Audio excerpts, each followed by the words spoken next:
ही चांगली गोष्ट आहे की आपण ऑपरेशन 2 साठी सज्ज आहोत. सिंदूर पण पाकिस्तानला अशा प्रकारचा इशारा द्यावा,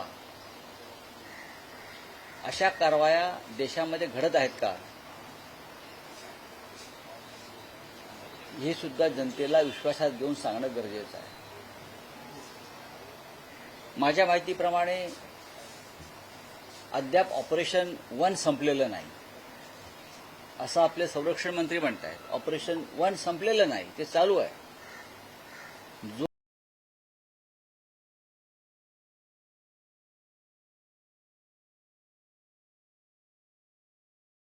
जो राजनाथ सिंग यांनी अनेकदा स्पष्ट केल्यावर हे ऑपरेशन 2 आलं कुठून? मुळात ऑपरेशन 1 पूर्ण झालेलं नाही. ऑपरेशन 1 हे आंतरराष्ट्रीय दबावामुळे अर्धवट सोडून आपण मागे आलेलो आहोत. ऑपरेशन 1चा मुख्य उद्देश होता पाकव्याप्त काश्मीर ताब्यात घेणं, हे सगळ्यांना माहीत असेल. मग आधी ऑपरेशन 1 नुसार पाकव्याप्त काश्मीर ताब्यात घ्या.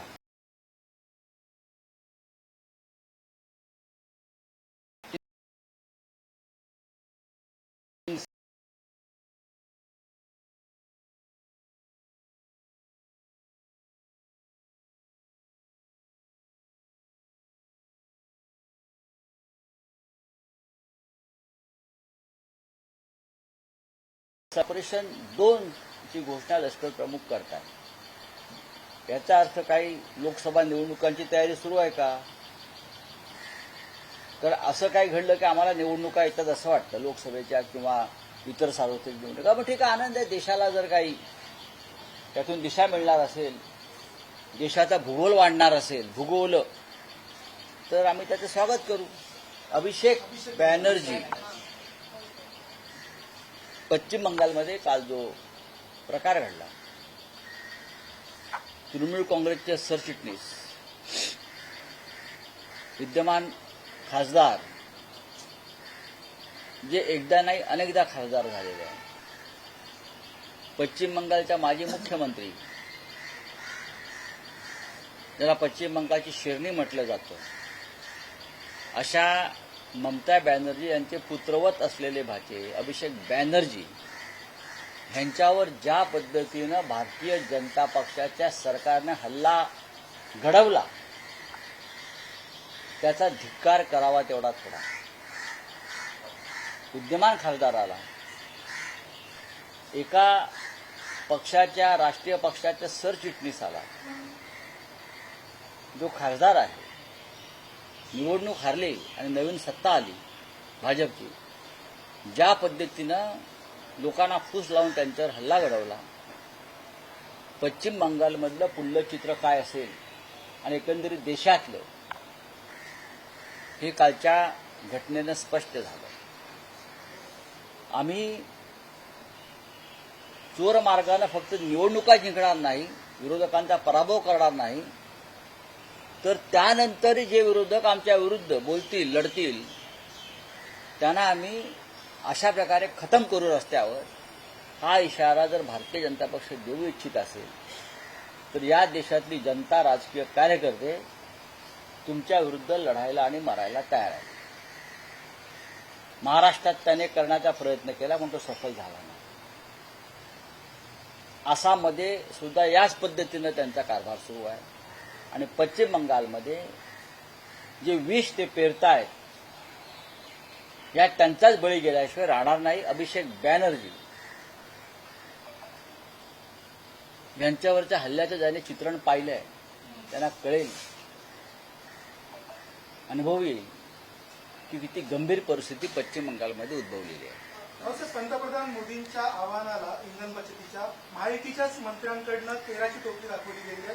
हेलिकॉप्टरसह 22 गाड्यांचा ताफा मंत्री संजय राठोड यांचा पाहायला मिळाला. तर मग कारवाई करा. प्रधानमंत्र्यांचे आदेश पाळले जात नसतील, राज्याचे मुख्यमंत्री देवेंद्र फडणवीस यांचे आदेश पाळले जात नसतील मंत्र्याकडून, तर देवेंद्र फडणवीस यांना अधिकार आहे त्यांना बडतर्फ करण्याचा. त्यांनी करावं, त्यांना कारवाई करावी आणि जनतेला आदर्श घालून द्यावा, एवढंच मी सांगेन.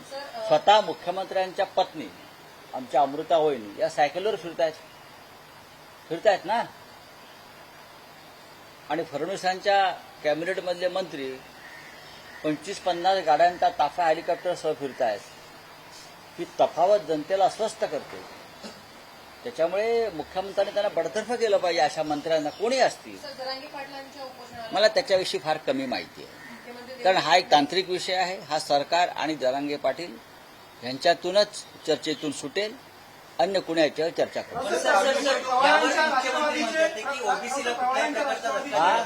माजी मंत्री प्राजक्त तनपुरे यांनी आपण पाहिलं होतं की पोटनिवडणुकीच्या वेळेला माघार घेतली होती आणि त्यांनी भाजपमध्ये प्रवेश केला. मी त्यांना राजकीय श्रद्धांजली वाहतो. राजकीय शब्द काय आहे माझा, मी अशा लोकांना नेहमी राजकीय श्रद्धांजली वाहतो. तुम्हाला नवीन मार्ग दिसलेला आहे, तुम्ही नवीन मार्गात गेलेला आहात, तुम्ही सुखात राहा, परत आमच्या दारात येऊ नका. आर्मी चीफ का बयान है सर, आर्मी चीफ का बयान है, ऑपरेशन सिंदूर के लिए हम तैयार हैं, भारत किसका? तैयार है। आर्मी चीफ देखिए, आर्मी चीफ का जो बयान है उसका मैं स्वागत करता हूं. भारतीय सेना, भारतीय फौज हमेशा राष्ट्र की रक्षा के लिए तैयार रहती है. लेकिन ऑपरेशन सिंदूर 2 की बात हो रही है. हम अभी ऑपरेशन 1 से बाहर नहीं आए हैं. डिफेंस मिनिस्टर राजनाथ सिंह बार बार कहते हैं कि ऑपरेशन सिंदूर 1 अब तक चल रहा है, खत्म नहीं हुआ. और जब तक पूरी तरह से पाकिस्तान स्पॉन्सर्ड टेररिज्म खत्म नहीं होगा, सीमा से घुसखोरी खत्म नहीं होगी, तब तक ऑपरेशन सिंदूर चलता रहेगा. तो क्या ऑपरेशन सिंदूर खत्म हो गया? पहलगांव का बदला पूरा हो गया? ये बताइए पहले. क्या लोकसभा के चुनाव आने वाले हैं इसलिए ऑपरेशन सिंदूर की बात ऑपरेशन सिंदूर 2 की बात चल रही है? हम तो तैयार है, हमें मालूम है, हमारे फौज पर पूरा विश्वास है, डिफेंस मिनिस्टर पर विश्वास है, आर्मी चीफ पर विश्वास है. लेकिन कुछ क्लेरिफिकेशन जनता को चाहिए. ऑपरेशन सिंदूर 1 पूरा हो गया, क्योंकि राजनाथ सिंह जो हमारे रक्षा मंत्री है वो कहते हैं कि पूरा नहीं हो गया है तो चलेगा.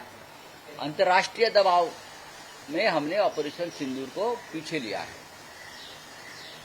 ऑपरेशन सिंदूर जब शुरू हुआ तो हमारी बात ये चल रही थी कि पाक ऑक्युपाइड कश्मीर हम लेके आएंगे, गिलगिटिस्तान और बाल्टिस्तान वगैरह जो एरिया है वो लेके आएंगे.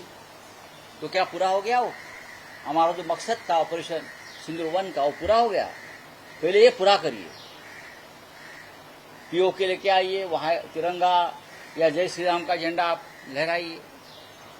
फिर वो जो दूसरा एरिया है जो 1948 में चला गया था हमसे, वो लेके आइए, वहां भी अपना झंडा लगाइए. बाद में पूरा पाकिस्तान लेने के लिए आप ऑपरेशन का जो सिंदूर 2 है वो चालू कर लीजिए. हाँ, हमारा पूरा विश्वास है नरेंद्र मोदी के ऊपर.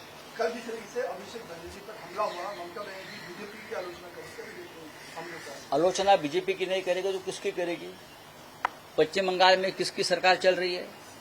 दिल्ली में किसकी सरकार चल रही है? जिस तरह से तृणमूल कांग्रेस के एक युवा नेता जो पार्टी के जनरल सेक्रेटरी है, जो सिटिंग मेंबर ऑफ पार्लियामेंट है, हाँ, जो एक बड़ा नेता है, लोकप्रिय नेता है, चुनाव हारने के बाद बीजेपी के गुंडे स्पॉन्सर्ड बाय गवर्नमेंट एक सांसद के ऊपर सड़क पर हमला करते हैं, पत्थर मारते हैं. ये कौन सा संस्कार और संस्कृति आप इस देश की राजनीति में लाना चाहते हो मिस्टर मोदी जी और अमित शाह जी? और वहां के मुख्यमंत्री से मेरा आह्वान है, इस देश में अब तक कभी हुआ नहीं है, लेकिन असम और पश्चिम बंगाल में ये हो रहा है, होने जा रहा है. और उसका जो परिणाम है पूरे देश के लोकतंत्र को भुगतना पड़ेगा. ध्यान में रखिए, ये गुंडागर्दी आप जो ला रहे हो राजनीति में, पॉलिटिक्स में, डेमोक्रेसी में, उसकी कीमत हर भारतीय को चुकानी पड़ेगी. और जब आप सत्ता पे नहीं रहोगे तो आपको भी चुकानी पड़ेगी.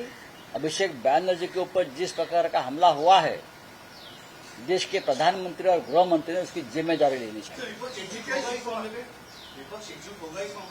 विपक्ष एकजुट है. जल्दी ही इंडिया ब्लॉक की बैठक दिल्ली में होगी इस मामले में. Thank you. Sir, DK Shivakumar जो है कर्नाटक के सीएम बनने जा रहे हैं, 3 जून को शपथ लेंगे, कैसे देखते हैं?